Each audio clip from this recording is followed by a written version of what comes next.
The Folds of Time by Jimmy Lane Lindsey.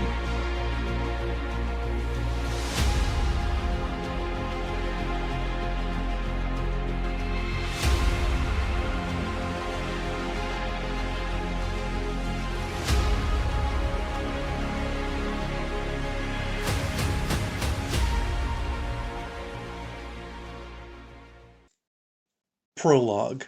The Beginning. They discovered long ago that the vast and ever-expanding universe is a finite thing, relatively speaking, of course. For thousands of years, humanity imagined the universe to be something that went on forever without end. Ancient civilizations believed it to be an infinite expanse of never-ending stars and galaxies. However, it does, in actuality, have a limit. Over the ages, numerous scientific theories, optical instruments, and electronic devices have scrutinized that limit very well. After countless long years, many people have carefully studied every part of the observable universe as well as possible from the confines of the solar system and this small planet called Earth. From the tiny telescope of Galileo to the huge multispectral Hubble 2 located on the far side of the moon, as well as innumerable probes, humanity has used them all to peer to the farthest boundaries. Over time, human beings have meticulously collected an immense amount of data about the universe. So much information has been gathered that the many wonders contained within it are very well understood today. Yet some mysteries remain to be uncovered. Most notably, there is that which defines everything in existence and holds it all together. This remains for many one of the greatest mysteries of all, time. For it is, after all, time that puts order to all of that which would be chaotic without it. Time is what gives us our beginning and our end, birth and death, rise and fall. All of these are at the whim of time. Therefore, like an infinite river racing along from an unknown and ancient beginning to whenever one may call now, time makes its presence felt. Time can also be subtly seen in all of its intricate complexities if one only looks at it in the right way. Then the time came when, in the mid-22nd century, one man truly looked at the world and universe around him. Simultaneously, his passionate fascination and vast knowledge of time grew very rapidly as well. He then began pondering the means to push beyond that invisible wall separating all things present from the past and future. He studied its many intricately fascinating details in his quest to know and fully understand it. After many years of study and experimentation, Professor Paxton Gardner found the way to move from now to any point in time. While there were many failures, there were also just enough momentous successes. No longer would the invisible boundaries of time be able to imprison him within that moment known as now. The temporal chains that bound him for so long had been completely broken. He went straight to the project's head with his findings not long after making his biggest breakthrough, the successful transportation of a temporal pod backward in time and its safe return to the present. Talcon Tower, New York, New York, Thursday, March 9th, 2169, 9:36 a.m. Paxton fidgeted in the regal leather chair before the imposing oak desk of Warren Lancey, barely containing his excitement. Though he was a man of 74, on this day he felt as though he were 20 again. Moreover, even though it had been over 12 hours since the time fold, he still wanted to jump with joy. If only he could shout out the news of his success for the whole world to hear. It worked very precisely and exactly as it was supposed to, Warren. It was beautiful. Warren put the com tab he was looking over down on his desk and looked at Paxton for a few seconds. There is no doubt that the pod traveled to the year 1169 and returned without any problem, he asked very conservatively. He was determined that he would not become caught up in Paxton's excitement. It was his opinion that level heads needed to prevail. Paxton moved forward in his chair and put his hands on the edge of Warren's desk. There's no doubt whatsoever of that. The data from the test run is conclusive. We did it! With Warren in overall charge of Gardner's time project for 4 years, they finally achieved full success. Paxton's work at first appeared somewhat doubtful to many, but quickly took on enough promise to warrant Talcon building an entire department around it. For the first 2.5 years, it was a struggle to keep the project going due to some setbacks from time to time. However, he had continued to back Gardner's work, as many of his peers derided him behind his back. Nevertheless, he continued to see the potential in the work that Paxton had been doing. Warren was sitting in his office with the news that the project was a huge success. Though he knew he should be extremely happy with that great news, for some reason he could not pinpoint, he felt just the opposite. He had the thought that he should be one of the people jumping up and down and shouting from the rooftop that he was right after all. However, he instead had a feeling of foreboding that he just could not shake, no matter how much he tried. Why he felt that way was something that Warren could not quite put his finger on. There had been an incredible amount of time, effort, and money put into Gardner's project over the past 5 years. A full year before Talcon Industries formed the Department for Temporal Studies, they quietly backed Gardner to see what wonders he could possibly make happen. When Paxton had achieved just enough wonders, Warren pushed for a dedicated department with full funding within Talcon Industries. At its inception, the Department for Temporal Studies had been designated a secret project, and as such was given the code name Green. Now that Project Green worked as advertised and he would have a major success to add to his resume, Warren felt in his gut that, for some reason, he should be very wary. It bothered him that he could not quite put his finger on what the barely perceived problem was, but it was there nonetheless. And how would you, as the lead scientist, recommend that the program proceed from here? Warren asked, though he could very well surmise what the answer would likely be. With little hesitation, Paxton replied, I want to make one more test run to verify it's working properly, and then I want to go back myself.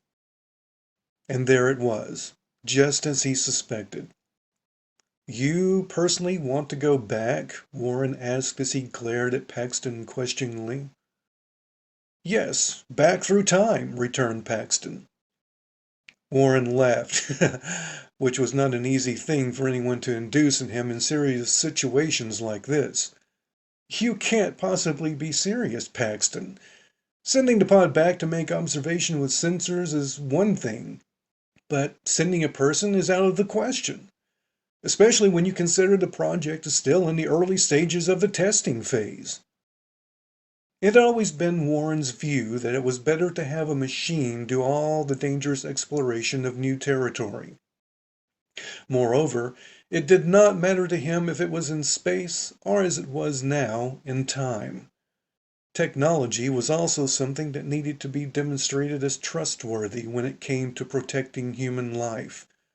Even then, he thought it wise to keep a vigilant eye on it, just in case. Like a balloon that had burst, Paxton's excitement quickly deflated. Then what's the purpose of this project? If we are to fully gain knowledge of our past, we have to send someone there to feel, taste, and smell it. A machine can't possibly do all of that. The machine, as you say, will give us all that we need to know for now. There is no use in risking human life at this juncture. Warren sighed and shook his head. Continue with the test as planned, and send your report to me as soon as you can. Paxton angrily slammed his fist on the desk. He could not believe that Warren, who had backed and supported him for so long, was now suddenly backpedaling. He began to feel like the dream that he had held so close to his heart for all those long years was suddenly falling to pieces right in front of his eyes. Moreover, the very man whom he had come to see as being 100% behind him was now the one tearing it apart. "We designed the blasted pods for people to travel in, Warren. I mean, they have touchscreen displays, life support, and seat belts, for heaven's sake. They're built for people." Warren smiled coolly and shook his head. "I'm sorry you feel that way, Paxton, but I'm afraid there will be no personnel allowed to use the pods for time travel, yet. And I'm sure once you've had time to calm down and rationally think about it, you'll come to agree with me." "I will never agree with any of that. And you should know that I'm beginning to regret that I helped you work your way up through Talcon. I believed in you because I thought you believed in my vision. I thought you understood the dangers of management decisions driven by corporate self-interest. What the blazes happened to you?"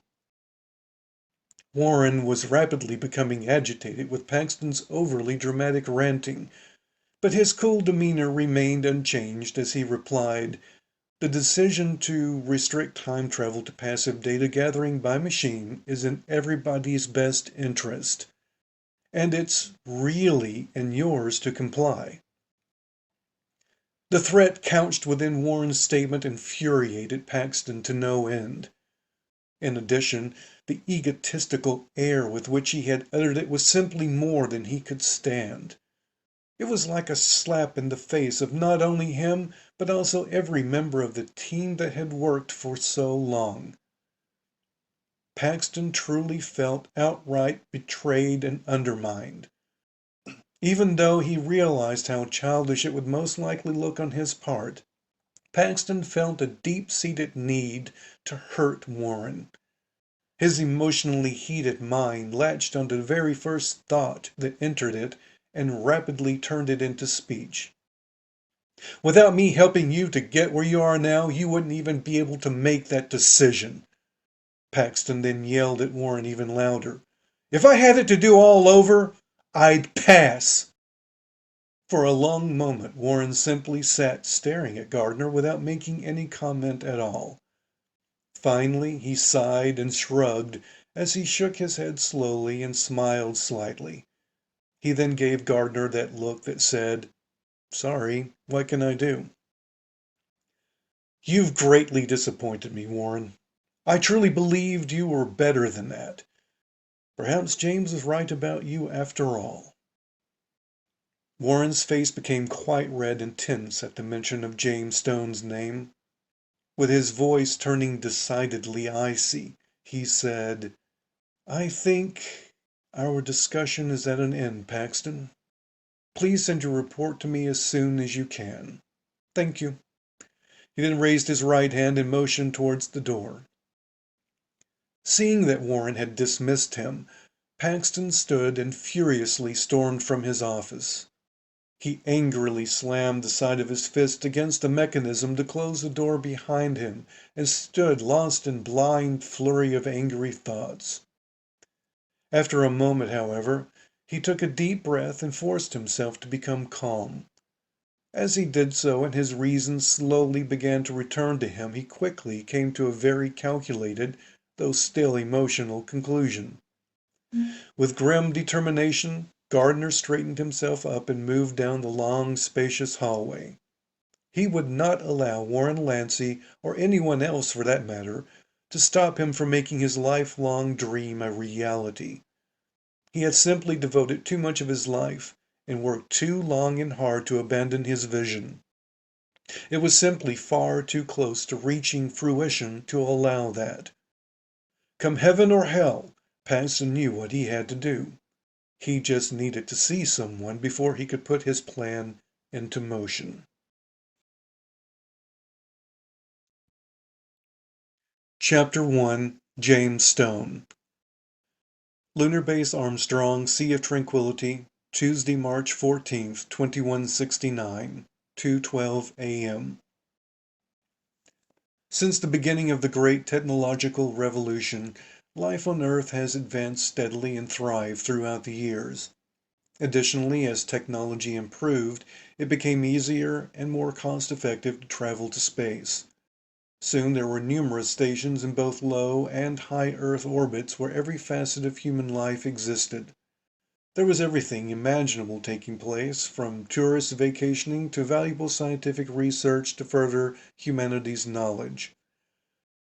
Soon after the great space revolution started, humanity once again ventured out to the moon in great numbers. There they built lunar stations in orbit and bases on the surface. The land-based variety grew into large dome-enclosed cities containing all the things that their counterparts on Earth did. In only a few decades, the moon's population was equivalent to that of the United States of America and growing. It was the dawning of a new golden age for human beings everywhere. The massive push out to Mars followed quickly, where colonies rapidly grew and increased in number. In addition, when the technology had advanced enough, humans began to shape the little red planet to meet their needs. Most profoundly, they began to change the atmosphere to make it life-sustaining and started transplanting flora and fauna from Earth. Soon, settlers were moving outward from the Earth and Moon to begin new lives there. The quality of life steadily and rapidly improved over time as more advanced technologies came into existence. However, with all the amazing advancements made over time, human beings still had the very basic needs they always had. In the year 2169, they still needed to eat, drink, and sleep. Moreover, when they slept, they still ventured into that little-known realm of dreams. In a small, sterile, though very comfortable living compartment in the temporary residence block within Lunar Base Armstrong, located on the moon's Sea of Tranquility, James Stone quietly slept and dreamt of a time when he and his family had been very happy. At that time, they lived on the outskirts of New Orleans, Louisiana, where he worked for Talcon Industries. It was, most likely, one of the happiest times of his life. And as he dreamed of those precious, blissful times, when there had been so much promise and potential, he became slowly aware of the sound of an incoming call. In his half-awake state, he resolved to ignore it while thinking, if it's very important, they'll leave a message or call back later, and prepared to return to the dream of his family as quickly as he could, wishing to savor every positive moment. As he drifted back down into the warm comfort of sleep, he once again heard the soothingly soft computerized female voice announcing, "There is an incoming call for you from Talcon Industries, New York City. The current time is 2:14 a.m.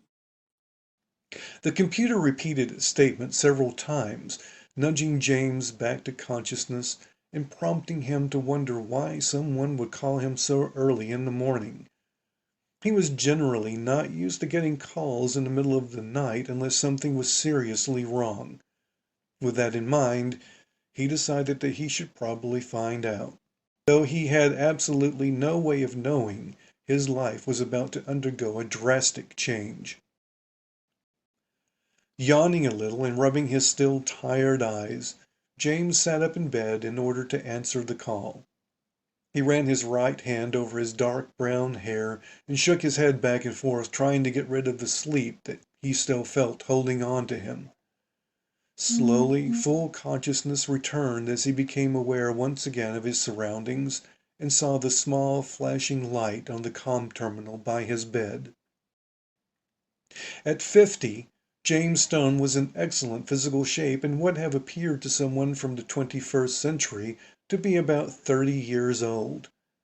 With medical sciences being improved the way they were, it was normal for many people to live to be an average of over 100 years old. Barring illness or accident, he hoped to live for many more years to come. Slowly he turned in bed to face the comm terminal and opened the incoming call. As the screen came to life, James saw the pretty face of a young woman in her early 30s with shoulder-length, wavy red hair. As the woman smiled a bit thinly, he realized that he vaguely remembered her from several years before.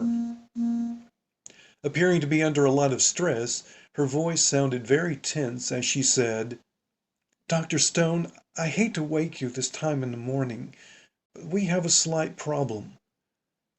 James gathered his thoughts as quickly as he could and forced himself to focus as the young woman's name flashed into his mind at last. "Aurora?" he said as the young woman lit up at the sound of her name. "Yes, Dr. Stone. I'm surprised that you still remember me. The last time I saw you, we were at Professor Gardner's big celebration party, almost 4 years ago."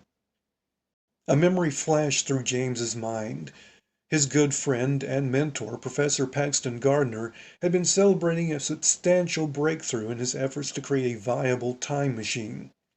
As he recalled, Professor Gardner's team had successfully transported a small instrument package, the size of a small desk, 5 hours into the future. What had started out as a stately presentation for a group of VIPs quickly turned into a boisterous celebration after that brief demonstration. As he recalled, Warren had almost gotten into some pretty serious trouble when he... "No, James, this isn't the time for thinking about that," he thought tersely, and returned his attention to Aurora. It was an extremely touchy matter that was best forgotten about. "Well, of course I remember you, Aurora. How are you?" James asked through a yawn.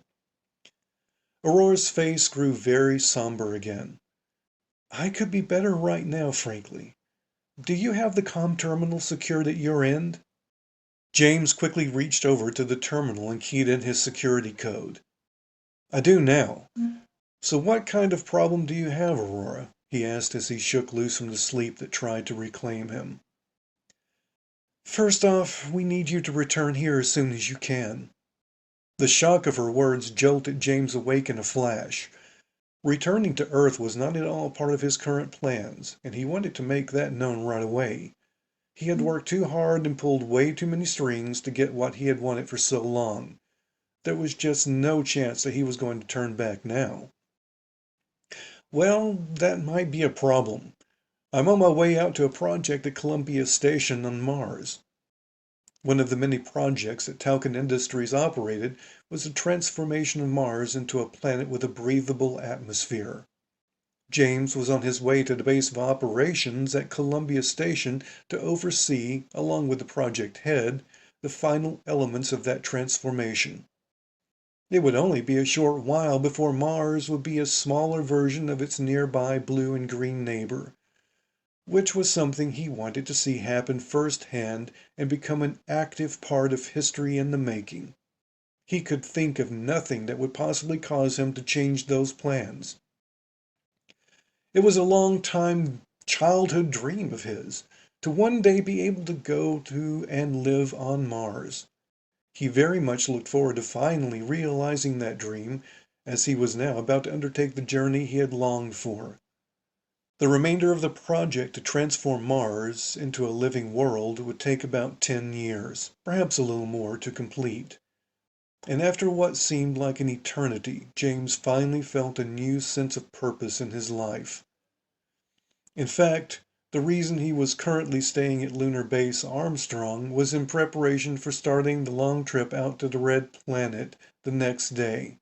It had taken a lot of begging and pleading to convince the board that he could do anything and everything on Mars that he could do on Earth. After what seemed to take them forever, the board gave their blessing. Now all the preparations had been made that would allow him to continue to function as head of the Special Projects Division for Mars. Talcon granted the authority to make immediate decisions when needed in his absence to his associate, Dr. Indiri Chawla. And because they had much in common, James knew there was nothing for him to worry about. Everything was all set and firmly in place. I understand your situation and plans, Dr. Stone, but in order for us to correct our problem, we really need you here. James felt a prickly feeling at the back of his neck, which he always got when he was about to receive bad news. What's the problem then? He asked, a little irritated. He hated when someone would not simply get to the point. Aurora looked around as though someone might hear what she was about to say. Leaning in closer to her terminal, she almost whispered, Professor Gardner has taken the temporal pod. James, stunned at what he heard, sat bolt upright in bed and asked, What do you mean he's taken the temporal pod? For a moment she seemed uncertain about what to say. We don't know why or where, but he's taken the pod and time-folded. All we do know is that he's gone somewhere into the past. James tried to think quickly about all he knew concerning Paxton's time machine. He could only recall what he had read in various reports and what the man himself told him in casual conversations. Isn't the temporal pod tracked to wherever or whenever it's sent?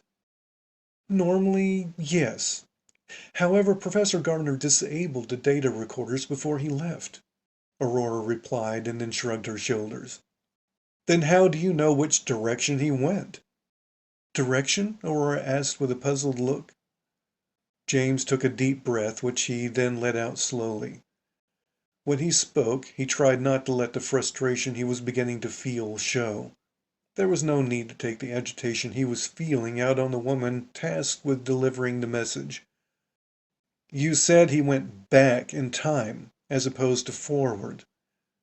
Oh, yes, of course, Aurora nodded, understanding the question now. The only thing he had no control over when he departed was the initiation sequence, and it provided us with a small amount of data. That's how we know he's gone into the past. The first thought that came to James's mind was how happy he was that his friend succeeded at what he had dreamed of for so many long years. However, the question that immediately came to James's mind was why the professor had disabled the data recorders. Considering the implications of that, an extremely bad feeling swept over him, because he knew that Professor Gardner normally required all the data to be properly recorded for later study. A thought came to mind as James recalled some bit of information he had either gleaned from a report or from the professor himself. It concerned the method with which the time machine and the temporal pods interacted with one another. Aurora, what about the connection that is maintained between the temporal pod and the time machine? Can't that be used to pinpoint the pod's location? Apparently, the connection is so tenuous that no useful information can be gained from it. No, of course. Can you send me the data you have? Maybe I can help from here. Aurora quickly shook her head no and replied, I'm sorry, sir, it's strictly limited to terrestrial systems. Specifically, it's restricted exclusively to Talcon Industries' local systems only, to be more precise. Mr. Lindsey wants to keep word of this from getting out at all costs. So Warren's keeping everything under wraps, eh? James said amusedly. Yes, sir. He sighed and shook his head with some pleasure. How could he be surprised that Warren Lindsey would be involved in such a debacle as the loss of a time pod? Really, it was not that big of a surprise at all. A mutual dislike had existed between James and Warren for quite some time. James was very surprised that Warren actually requested he be brought in. He must have really reached the end of his rope to consider involving him in his little problem. Ironically, he and Warren had once been very good friends while attending college at New York University. However, the friendship ended after Talcon Industries awarded James a career-building internship over Warren. Soon afterwards, Warren turned out to be, in James's mind, an immature, small-minded, petty punk. That, of course, was just his opinion. Over the years, they had managed to keep their interaction to a minimum within Talcon Industries. They generally worked in different circles, and only bumped into one another a handful of times. The last time they were physically in the same room together was at the party to celebrate Paxton's success with his project. But enough of thinking about Warren. It was time to get back into the subject of Professor Gardner. How long has it been since he time-folded? It was almost 2 days ago. Mr. Lindsey thought that since Professor Gardner and you were so close, you might have some idea of where he might have gone. And how to get him back? That's exactly correct, Dr. Stone. James looked away from the comm screen for a moment and weighed the importance of his friendship with Professor Gardner against the work he was to do on Mars. The professor, of course, won hands down.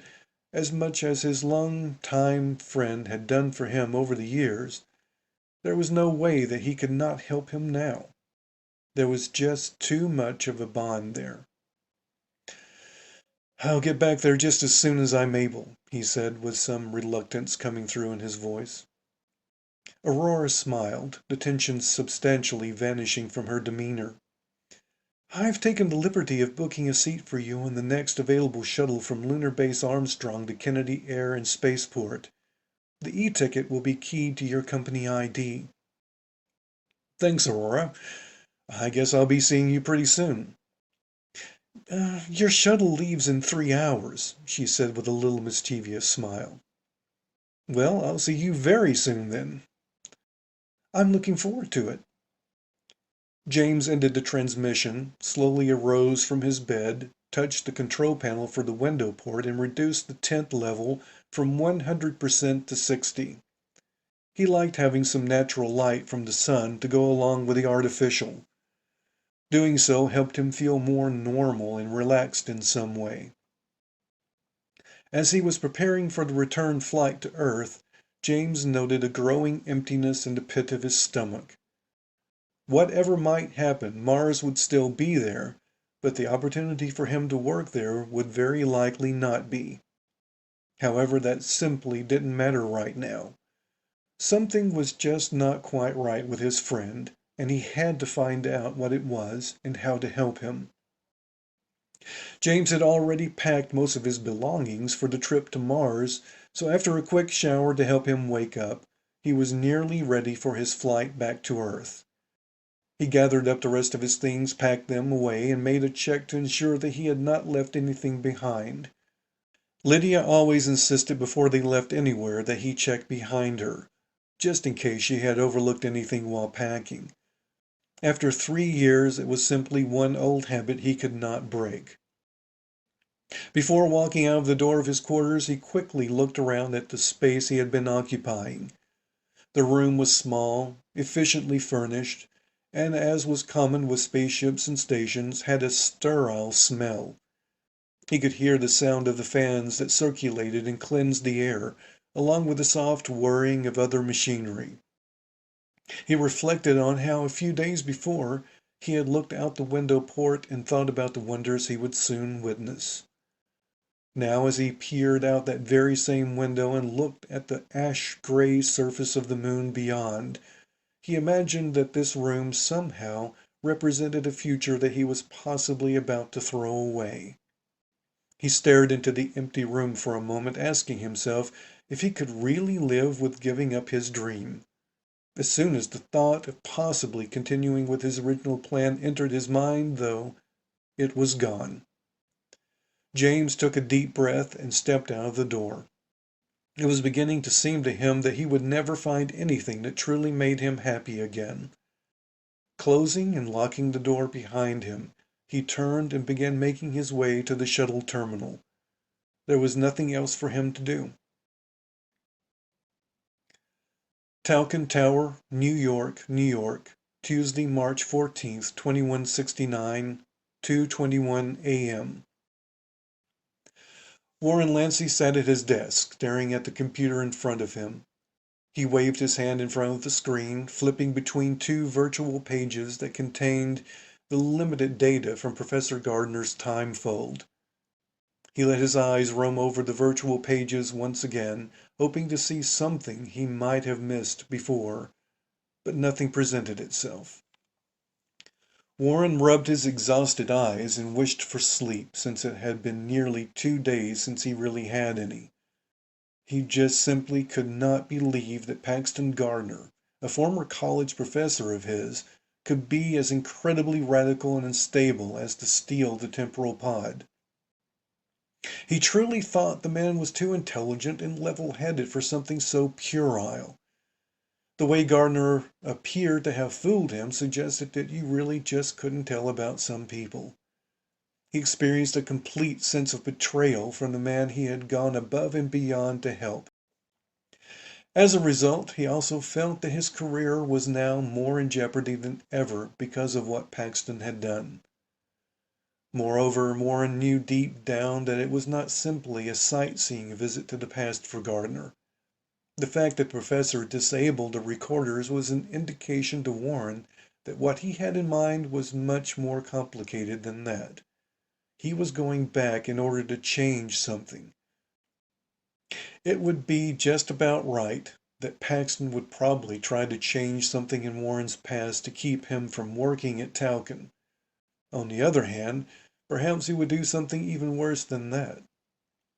Despite his young age of 52, Warren suddenly felt as though he were really quite ancient. This was just the perfect culmination of a year's worth of problems and headaches for him at Talcon Industries.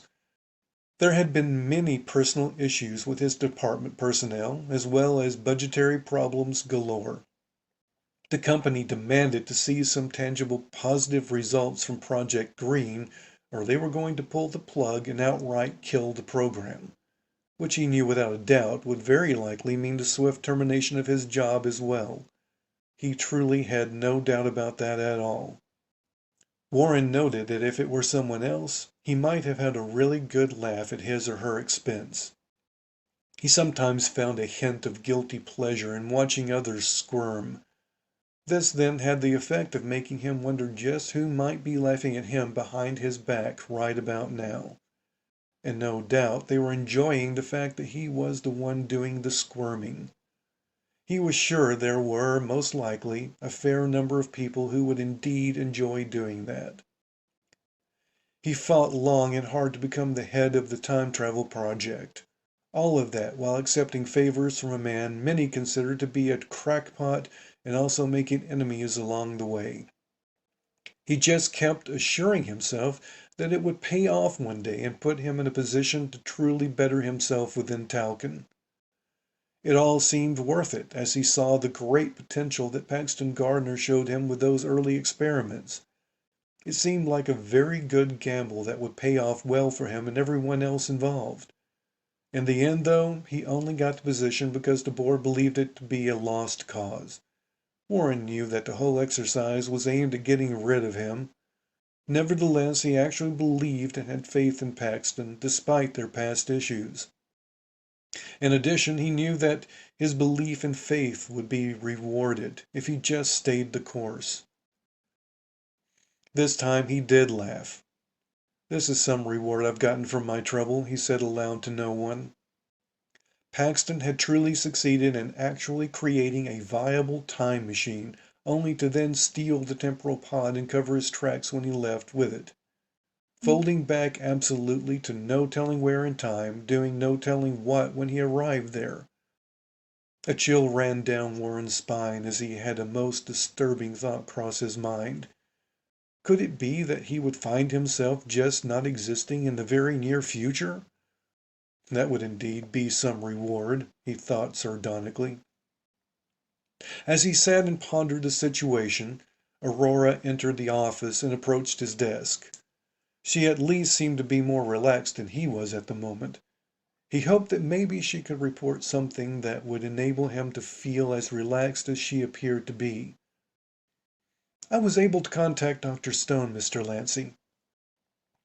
Warren waved his hand at the computer screen to close the display and rubbed his extremely tired eyes again before looking up at Aurora.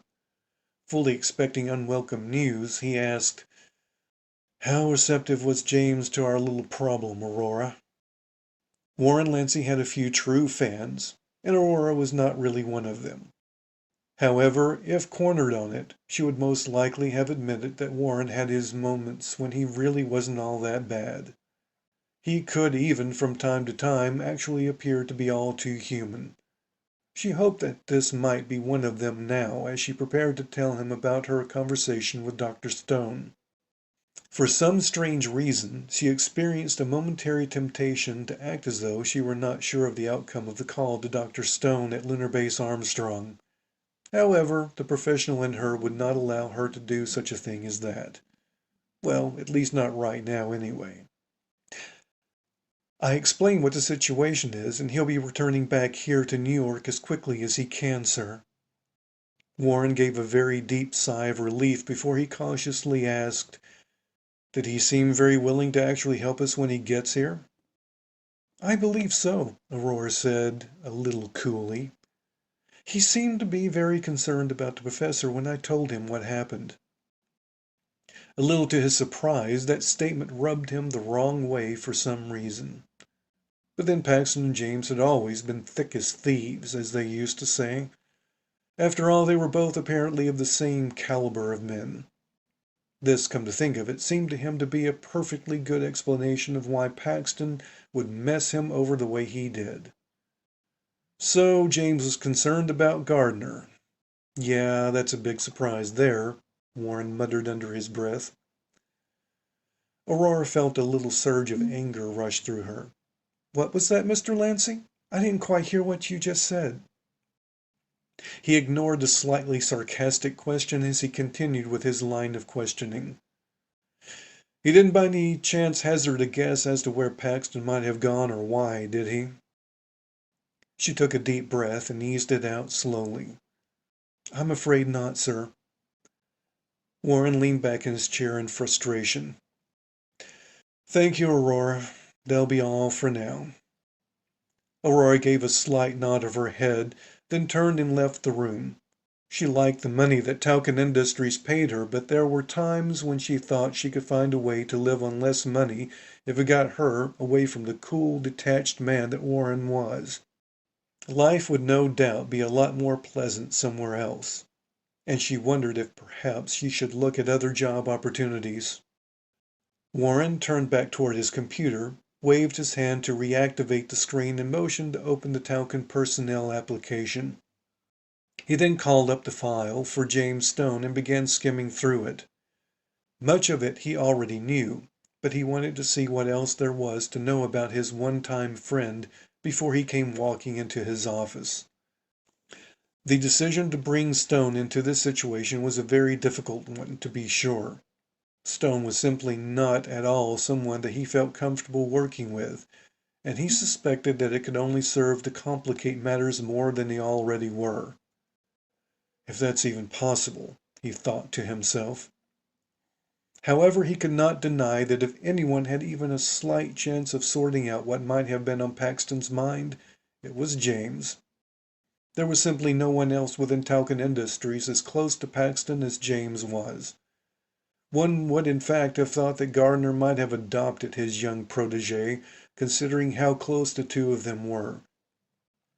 Because of their closeness, Warren still believed to a degree that it was Paxton who had once pushed for James to get an internship over him. The two of them thought along very similar lines and were birds of a feather, as it were. He just wished very much that it could have been anyone else but James Stone that they brought in on this. Warren motioned to close the personnel application, and James's picture vanished. He then flicked his index finger at the folder on his desktop to reopen the data files. He had looked them over countless times already, but figured there wouldn't be any harm in checking them out again. Of course, he didn't really expect to see anything that he hadn't already, but it gave him something to do besides sit and look at the walls of his office. He did not relish the thought of just waiting for some kind of news that would make everything feel normal again. Somehow Warren had the distinct and very uncomfortable feeling that this whole affair would not end in a way favorable to him. But then, what else was new?